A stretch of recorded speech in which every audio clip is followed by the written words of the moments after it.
नमस्कार दोस्तों, एक बार फिर आपका स्वागत है इस प्लेटफॉर्म पर जहां हम पॉलिटी की एनसीईआरटी पढ़ रहे हैं। मैं उम्मीद करता हूं कि आप सब लोग बहुत अच्छे होंगे व आप सभी लोगों की पढ़ाई बहुत अच्छे तरीके से आगे बढ़ रही होगी।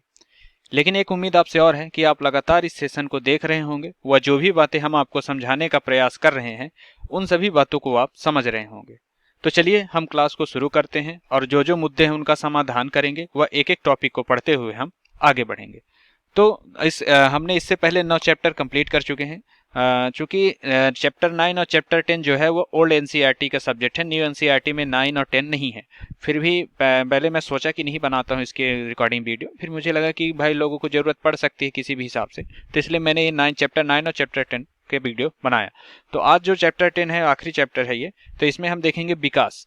विकास के बारे में क्या जनमत है, क्या राय है, किस हिसाब से विकास हो सकता है, डेवलपमेंट की क्या प्रोसेस है, तो उसके आधार पर हम विकास के बारे में देखेंगे। तो इस अध्याय में हम जैसे क्या समझेंगे उसके बारे में देखेंगे कि इस अध्याय की शुरुआत में हम विकास की सामान्य समझ से चर्चा शुरू करेंगे, देखेंगे विकास की इस समझ से क्या समस्याएं पेश की है कि विकास करने में क्या समस्याएं हो सकती हैं, है ना।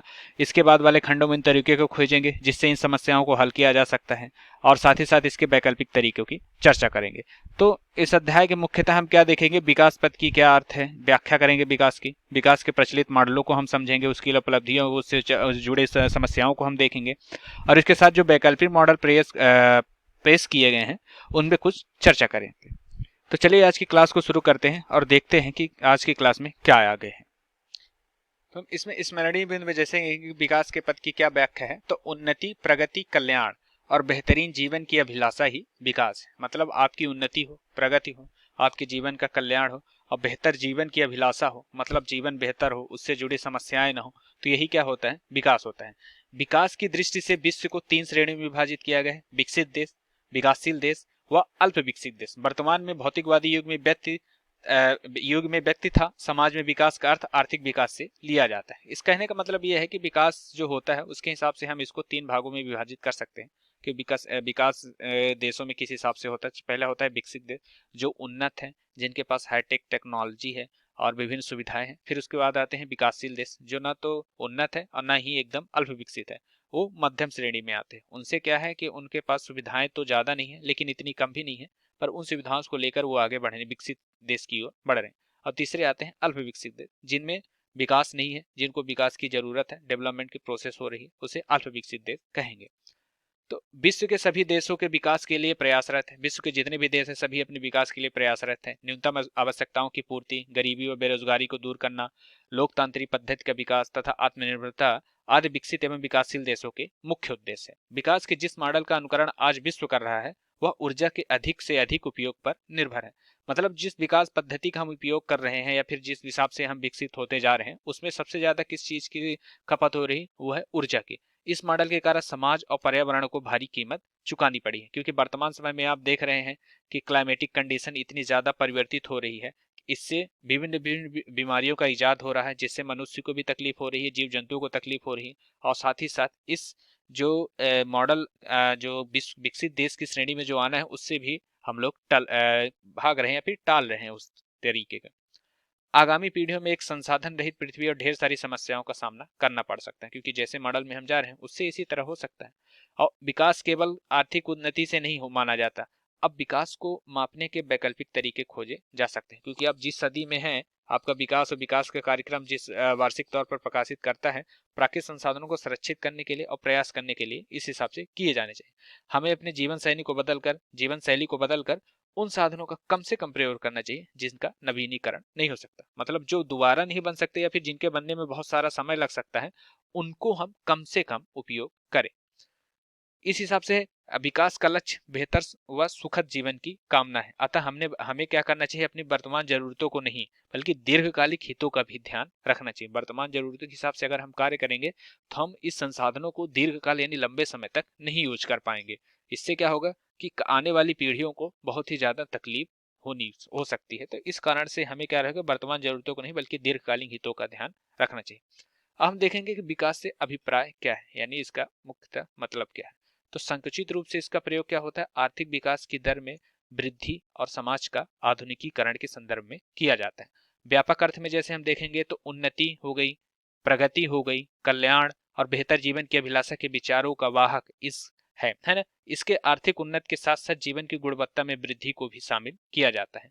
सतत विकास की अवधारणा के तहत आगामी पीढ़ियों की आवश्यकताओं को पूरा करने से है ना, विकास की दृष्टि से विश्व को 3 श्रेणियों में बांटा जाता है। जैसे कि हमने पहले भी चर्चा की है। पहला होता है विकसित देश, जिनके पास हाईटेक टेक्नोलॉजी, विकासशील देश जिनके पास टेक्नोलॉजी उन्नत नहीं है लेकिन हाँ सही है। और तीसरा आता है अल्प विकसित देश, जो धीरे अभी विकास के पथ पर नहीं अग्रसर हुए हैं। अब हम देखेंगे कि विकास का जो प्रचलित मॉडल है, मतलब जो विकास डेवलपमेंट प्रोसेस हो रही है उसका जो सर्वमान्य और प्रचलित मॉडल है वो क्या है। तो अविकसित या विकासशील देशों ने पश्चिमी यूरोप के अमीर देशों से और अमेरिका की तुलना करने के लिए औद्योगिक, कृषि और शिक्षा के आधुनिकीकरण एवं विस्तार के जरिए तेज आर्थिक उन्नति का लक्ष्य निर्धारित किए गए।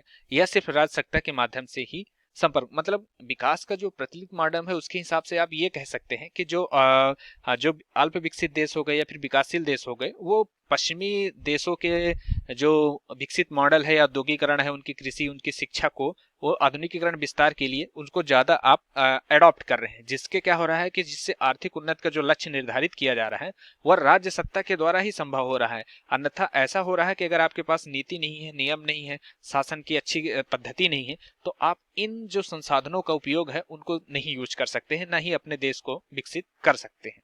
तो ये हो गया विकास का प्रचलित मॉडल जो हमें यूरोप जैसे देशों से या फिर अमेरिका जैसे देशों से मिलता है। और दूसरा क्या है, अनेक विकासशील देशों ने विकसित देशों की मदद से अनेक महत्वाकांक्षी योजनाओं का सूत्रपात किया है। मतलब क्या होता है कि जैसे विकासशील देश भारत जैसे देश हो गए, हमने जो अपना विकसित करने के लिए जो आगे बढ़ रहे हैं वो ज्यादातर कहाँ से प्रेरित ले रहे हैं, यूरोपीय देश से, इन स्कैंडिनेवियन कंट्री से, है ना, यूएसए से। इन सब क्या होते हैं, ये सब विकासशील देश है। तो यहाँ से जो हम उनका विकास का मॉडल ले रहे हैं, इसी महत्वाकांक्षी योजनाओं को जो है उनके विकास के मॉडल से हम सूत्रपात कर रहे हैं।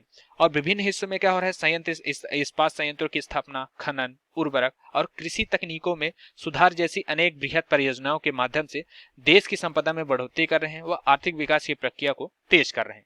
तो इस मॉडल से विकास के लिए ऊर्जा का अधिकाधिक उपयोग हो रहा है। जैसे क्या होता है, अगर आप देखेंगे तो यूरोपियन देशों में ऊर्जा का जितना यूज होता है उतना कहीं अल्प विकसित देश या फिर विकासशील देश नहीं कर रहे हैं। तो उस मॉडल के लिए क्या हो रहा है कि ऊर्जा का अधिकाधिक उपयोग हो रहा है, जिसके इसकी कीमत समाज और पर्यावरण दोनों को चुकानी पड़ती है।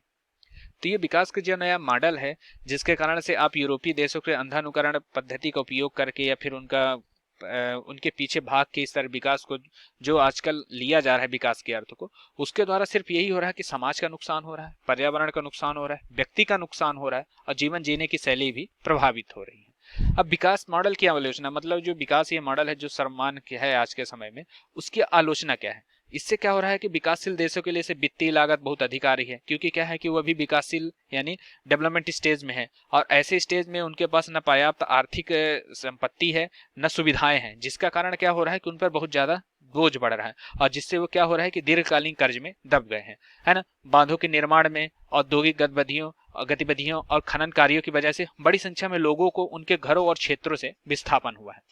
विस्थापन से क्या हो रहा है, परंपरागत कौशल नष्ट हो गए। मतलब जैसे आप देख सकते हैं जो आजकल हाथ से जो चित्रकारी की जाती थी किनपे, वस्त्रों पे, वो धीरे धीरे लुप्त हो रही, क्योंकि क्या हो रहा है कि इससे क्या है, पर्यावरण विकास हो रहा है, समाज में प्रभाव पड़ रहा है, तो लोग बाग उस कार्य को छोड़कर दूसरे कार्यों की ओर अग्रसर हो रहे हैं, जिससे ऐसी जो विलक्षण प्रतिभा वाली बुद्धियां थी वो धीरे धीरे नष्ट हो रही हैं। जिससे क्या हो रहा है, उनकी संस्कृति का भी नाश हो रहा है, क्योंकि विस्थापन से दरिद्रता के साथ साथ लोगों की समुदाय जीवन पद्धति भी खो जाती है।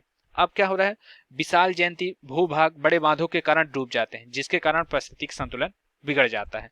क्या होता है कि विशाल भूभाग में आप जब बड़े बांध बनाते हैं तो उसके कारण क्या हो रहा है कि जब विशाल जो भूमि वाला क्षेत्र हो रहा है ना, तो उससे क्या हो रहा है कि परिस्थिति जब उसका पारिस्थितिक तंत्र होता है जहाँ एक प्रकार के जीव जंतु रहते हैं जो अपने एक तरह से पर्यावरण को पॉजिटिव वेव में ले जा रहे हैं, उनसे उनका विस्थापन होने से, उस जगह से विस्थापित कर देने से परिस्थिति तंत्र का संतुलन बिगड़ जाता है।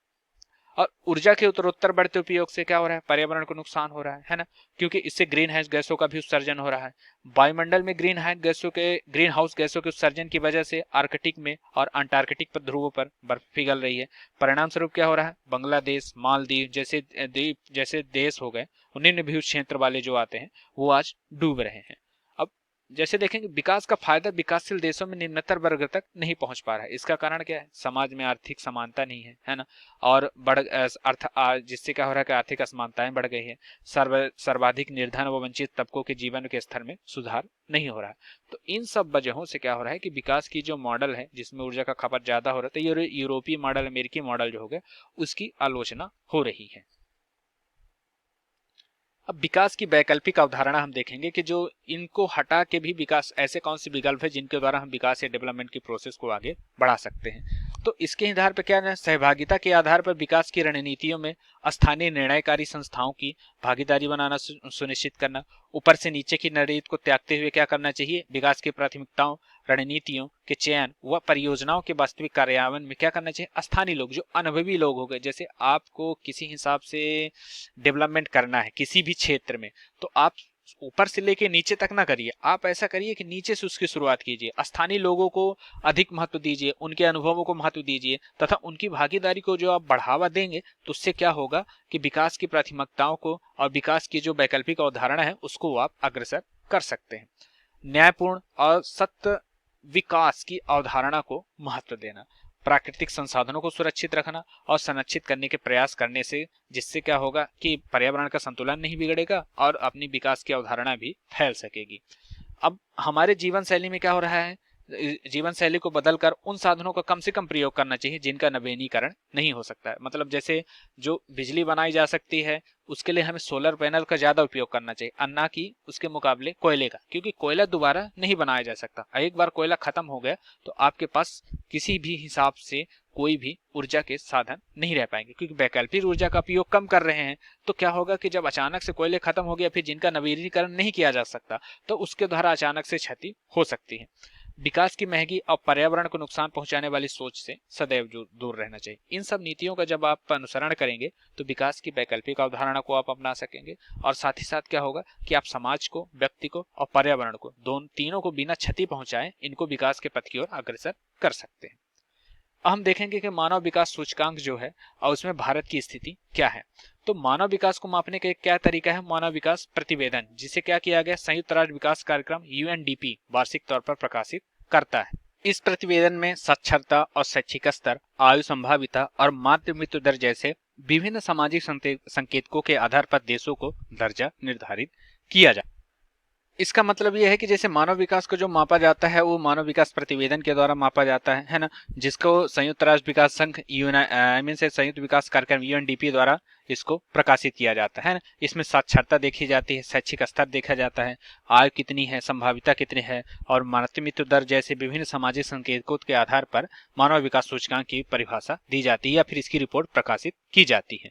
तो इस तरह से ये मानव विकास सूचकांक को प्रदर्शित किया जाता है ना।